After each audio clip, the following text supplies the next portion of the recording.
Well,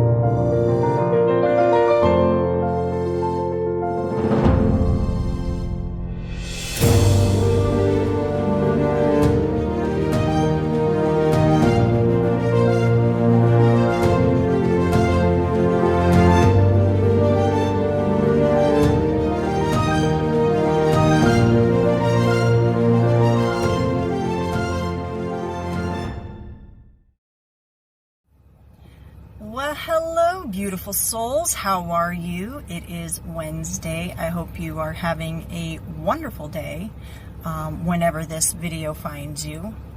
Perhaps it won't be on a Wednesday. Perhaps it will. Who knows? Anyways, as you'll notice, I do not have my glasses on right now, and so I'm squinting a little bit, and this is because it's hot.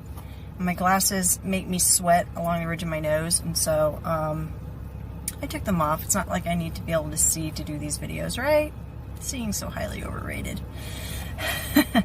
Anyways, today I want to talk to you about who you is, as one of my favorite YouTubers likes to say it. Who you really are as a human being. So, most people, when you ask them, who are you, they start giving you a bunch of labels, right? Let's see. I am... We'll just go with me, okay? I am a Navy veteran. I am a mother of 6 children and 2 in heaven. I am a college student. I am a part-time worker. I am strong. I am motivated. I am funny. And so you start giving yourself, right, all these labels of who you are. And in doing that, you also tend to include the negative labels. I am sad. I am depressed. I have anxiety. You have all these things. The problem is none of that's real. What? Right? Okay, here's why. Those thoughts about who you are coming from your brain. Okay? These are constructs, ideas, beliefs about who you are, but they aren't who you are. I'm sorry you just saw a car drive. I'm sitting at the college. I just got done rollerblading, and obviously I'm not really good at rollerblading. I should stick with quads. But anyways, I digress. So, who you are at your core is in here, or more specifically in the seat of the soul, which is the pineal gland, but people more tend to understand it more as being in the heart area. You are your soul. Why do I say that? When you die, your physical body dies. And along with that physical body dies your brain. And all those thoughts and beliefs about who you are die with it. What does not die is your being. Your soul.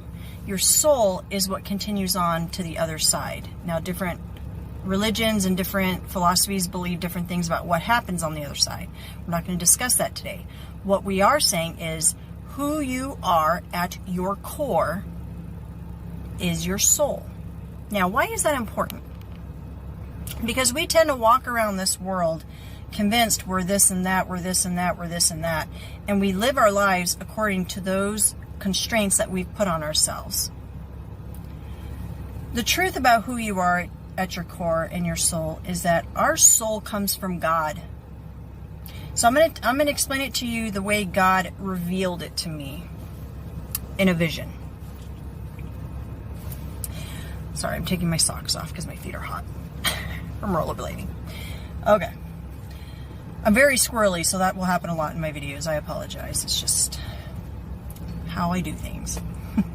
Okay, so in this vision, God showed me himself. He revealed himself as a giant ball of light. And when I say giant, I mean astronomically huge, bigger than the sun, like huge, huge, huge, huge.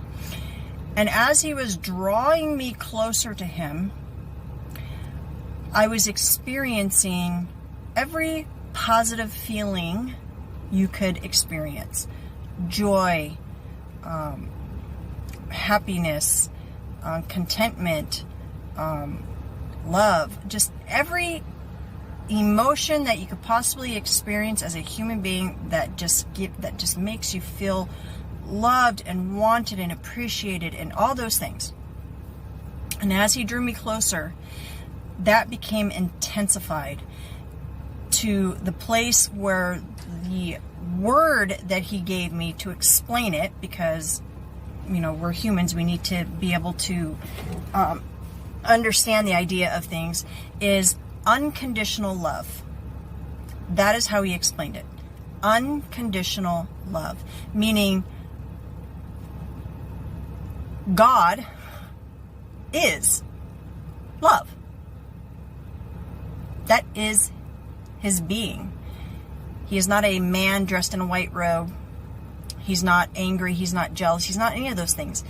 He is love. And more specifically, because we as humans really muddy that word, love, okay, because we don't understand it. He is unconditional love. Now, why is this important? Because it is important for you to understand that at your core of who you are love. Now, why is it so hard to grasp this? Because we have a veil. We're born into this world with a veil. And that veil, some people, and I like to call it the ego. And this isn't the ego as in, oh, look at me, I'm so egotistical, I'm so narcissistic, look how beautiful I am. Not that kind of ego. This is an ego that comes with the human body. It comes in the brain. It is in the brain, not in the soul. And the ego is there to kind of protect you. But unfortunately, it can also hinder you from your spiritual growth. And our job is to ask the right questions to God so that that ego can begin to dissolve, so that veil can be lifted and you can see the truth about who you are and about this world. And that truth is, you are love. Now, once you work past that ego, and if you go to my playlist on personal growth, I don't know if I have any in there yet, but I'm going to be adding some videos that have helped me to understand what ego is. And they talk about ego death and ego dissolution, and there's different terminologies, but they all wrap around to the same thing, basically, that if you want to experience your truth, if you want to experience who you really are, outside of all the stuff you've convinced yourself up here, then you've got to work on dissolving that ego so that you can get to your core, which is your soul. Now, why is this so important?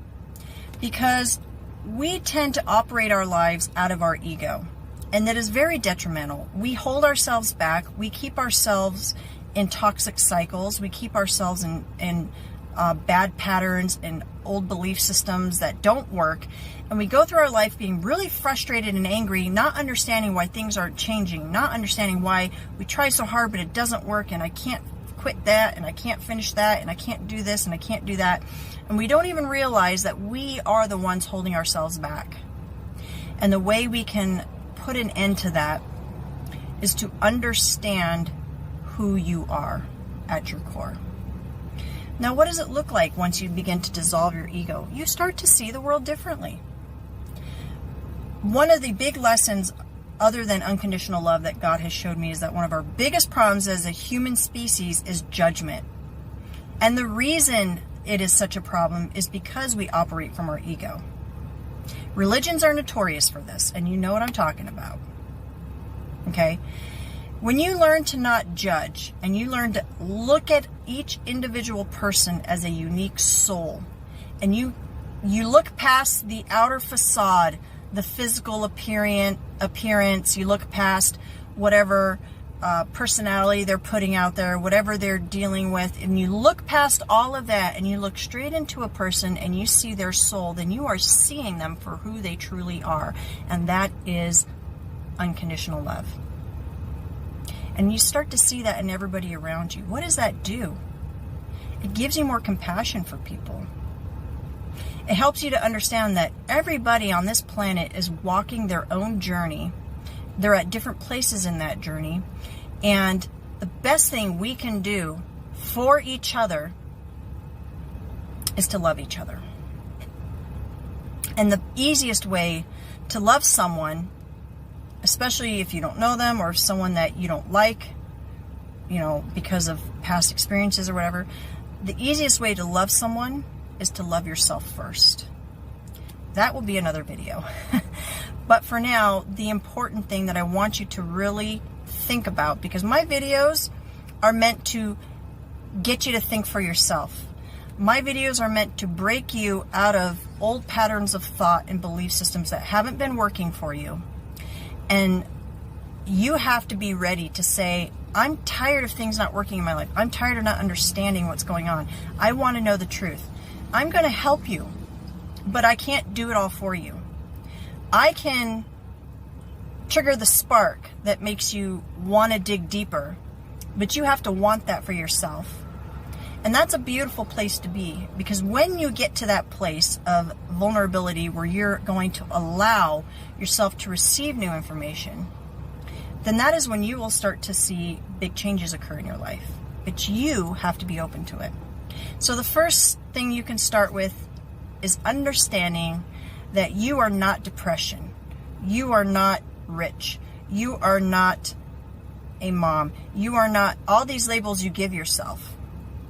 That's just the outer, that's the shell, that's this avatar that we're experiencing this earth in. But who you are at your core is unconditional love. That is already in you. That is why God is so forgiving. God is forgiving because He is unconditional love. So I'm going to leave that with you. I hope you ruminate on that a little bit. I hope it really hits you at your core. And always, if you have a yearning to learn more, go do some research. You can go to the library and look up books. If you like, you know, the feeling of reading books, you can go on YouTube. There's tons and tons of information about this topic. So if this is resonating for you, dive in. Give yourself permission to seek your own truth, and you will not be sorry for doing so. All right? I hope you have a fantastic day. Peace and love, my friends, and I love you so much, you beautiful souls. Bye.